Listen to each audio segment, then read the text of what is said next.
Welcome back to Hey Kentucky. You might have noticed a little wardrobe change here, a little love for the Minnesota Vikings.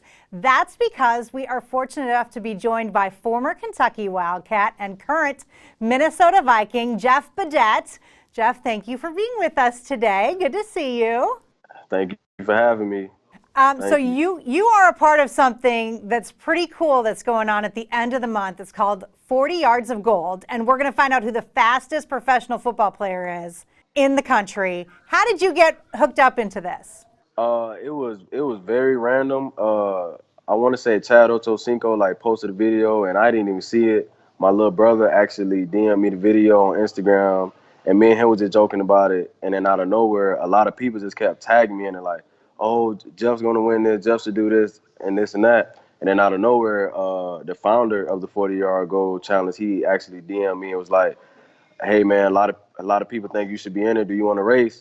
And at first I ain't really think too much of it. And then I was just like, you know what, I might as well just do it. Like, why not? So that's how I got into it. So for people who don't know what it is, there's 12 offensive players and 12 defensive players, and you guys are going to match up one-on-one in race, right? And you're seeded. Yes. And then at the end of the day, we're going to find out between the fastest offensive and fastest defensive player who it is. And one of your teammates, Trey Waynes, is doing it on the defensive side.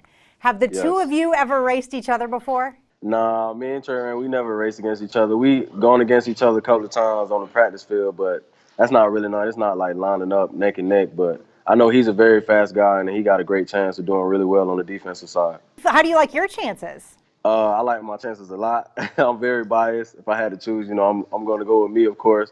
But Trey, he's a very fast guy too. So they haven't announced yet who you are matched up with in the first round. Do you know who it's going to be? No, I'm clueless. Okay. I don't know who I'm racing against, but I know whoever it is, I'll be ready.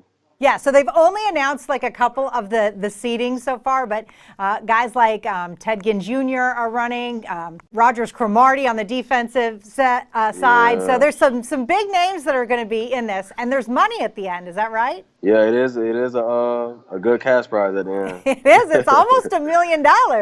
That's not too shabby. Now that'll be a great thing to end my summer off if I can win that.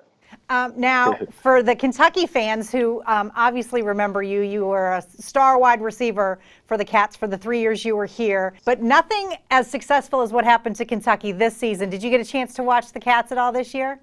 Oh, of course. I was locked in every single week. There was a lot of guys that I played with that was on that Kentucky team, and I was locked in every single week, locked in every week.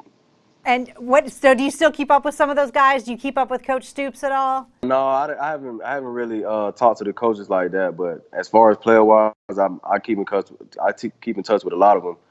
For instance, like Derek Bader, that's like my little brother. That's my guy. Chris Westry, Josh Allen, just to name a few guys. Of course, Garrett Johnson, Kendall Randolph. It's just to name guys that I actually played with my time there. When you look back at your time on Kentucky, what do you take from it the most?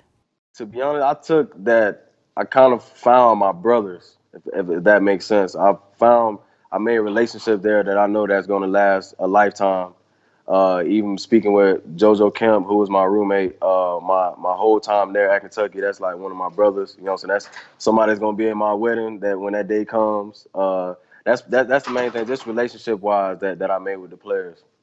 Well, listen, you are sticking with the Vikings this year. They gave you a nice little bonus not to leave. Am I right?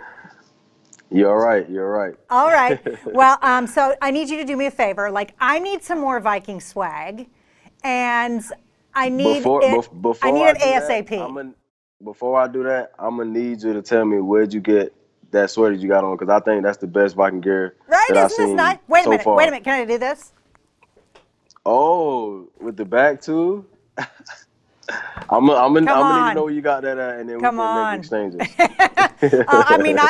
My closet's full, but I can always use more. Of course, you can always use more. Of course. All right, Skol Vikings. Thank you, Jeff Badetet. That's right. And we'll look forward to this race is coming up at the end of June, and it's in Florida. Is that right? Yes, it's down in. It's going to be down in Miami, Florida. Okay, we'll be watching. Thank you so much for being with us today, and good luck. Thank you very much. Thank you.